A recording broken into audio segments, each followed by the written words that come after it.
As a young man who goes to the gym, it's easy to fall off the track. You want to build an attractive physique to attract more girls. The thing that a lot of guys fall for is that they start finding the gym kind of fun. They go with a few friends and they just start going a bit heavier. Hey, progressive overload is good for muscle growth.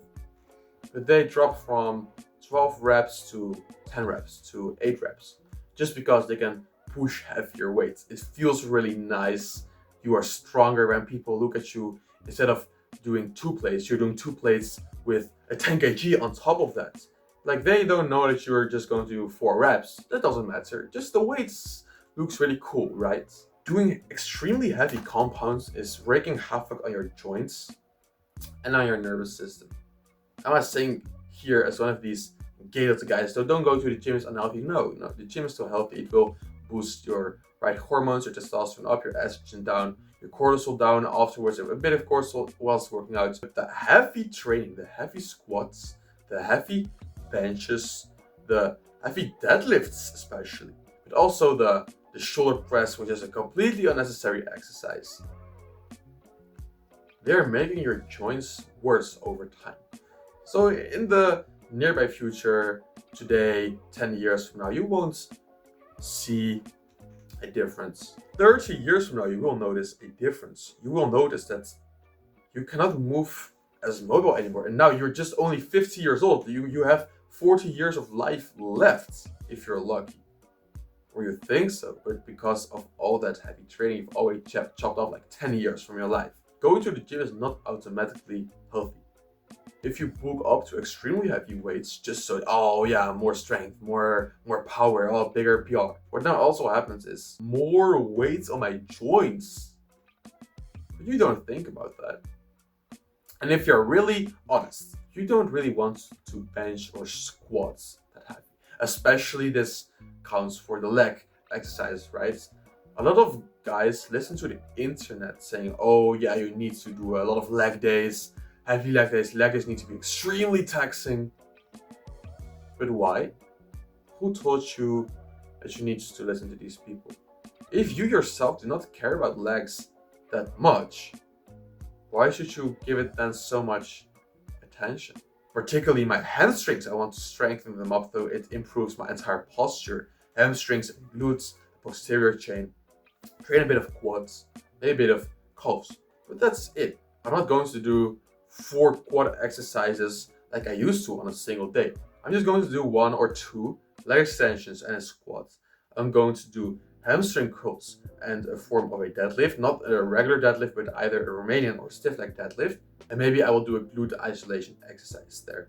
6 exercises max. It should take you about 1 hour the most. I was in the gym for 3 hours, having 3-hour leg days with maybe 10 different leg exercises. Not even getting more muscle growth. I was getting stronger, but not getting the muscle growth that I wanted in the first place. And I thought, oh, maybe if I just go 10 kg heavier, oh yeah, then I'll start going to grow muscle. But you keep pushing it away. Oh no, if I can squat 200 kg, oh then yeah, finally my muscles will start to grow. You don't get the result that you want, but you're causing yourself pain. You're causing yourself pain in the moment, but also causing yourself pain in your joints. You're causing yourself pain in your lower back. Then you need to question yourself, is it really worth it? Why am I doing this in the first place? Because if you're like me, and the real reason you're going to the gym is to become more attractive, so you might be a bit scared to admit this. Oh no, I'm going to the gym for myself. It's me against me, bro. Me, myself, and I.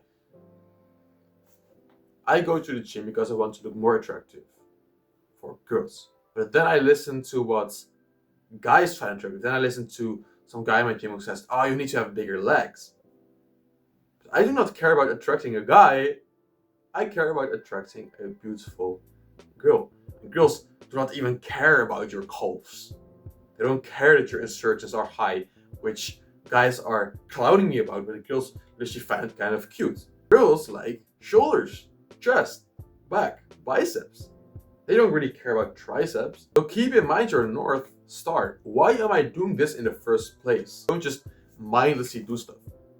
Why am I doing this particular? Why am I recording this video? Because I want to become successful on YouTube.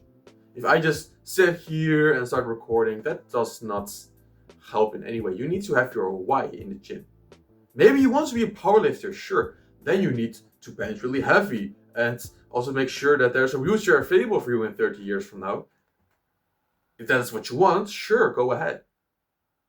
But if you, and I think most young men are like this, want to attract girls with their physique, it's totally okay. First, admit yourself, hey, actually, I want to attract girls with my physique. And then start building your routine around attracting girls. So how do I attract girls with my physique? I already kind of mentioned it minutes ago, but it is just about that feet taper. And you could say, yes, no, it's the X shapes, also the big legs. No. Forget about the legs in total. You can still train your legs once, twice a week if you want, but just a few exercises to keep them toned, to keep them muscular, well proportionate. They're not complete skin and bones, tiny legs. Have some muscle there, but don't overdo it. Try to become a bodybuilder with that huge leg with all the veins. That is just ugly. V taper means low body fat, tight obliques, focus on having wide shoulders, then a big upper chest. So just in general, it's nice to have big. Don't have it too big because you will start slouching over of the extra weight. Try to have your upper chest big. Have your back, you can get as big as you want. Back muscles usually will help stabilize your posture because it's at the back. It will put you more in this upright shoulders back position, which is actually what you want to. So train your back. That should be your priority. Therefore, also your biceps is way more important than your triceps. Do some calisthenics as well to keep yourself mobile. Girls really find calisthenics attractive as well. If you can do some cool tricks. Then make sure that you have good defined abs. So definitely do train your abs. Do not say, oh, I'm already training my abs when I'm training squats, bro. Then the gaze kept 2 muscles that you should also train, and which you have not really seen my physique. Like, look, I have small forearms, right? But I'm a big guy. But if I'm sitting like this, you know that I'm muscular. Your neck, your traps, and your forearms are the muscle groups that are usually exposed at first. When it's a bit colder, you're not wearing tank tops, you're just wearing shirts like this.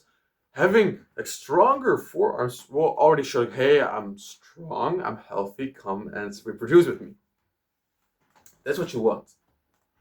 But don't overdo it as well, because having extremely big traps will also ruin the proportions of the V taper. Having extremely big forearms will make your biceps look smaller. You also do not want that.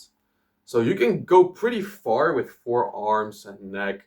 Don't go overboard with it. The main point in today's video is to still train compounds.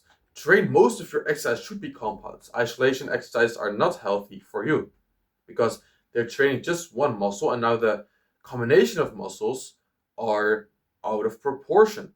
So you are just training your biceps, but you are not training your back in the exact proportionate amounts relative to the bicep. Therefore, your biceps are doing more of the work than your back. And now your bicep starts getting really big, but your back is lagging behind and it's just not functional in your life. Cut out the heavy compounds if it's not your priority to be a powerlifter. Focus more on 8 to 12 or 10 to 14 reps on exercise that actually do give you results. Don't train as long as I did. Train for 1 hour every single day is my recommendation. Have a good workout split, a push-pull legs, and then some day where I do calisthenics and abs. It's what I personally am doing right now. And you're good to go. Still eat healthy, sleep good. Okay, but the training part is covered now. If you want true personal coaching from me, with all details about your own journey covered. So we just did a brief overview of training now, but we can get way more specific. If you want personal help from me, click the link in the description and we will see if I can help you.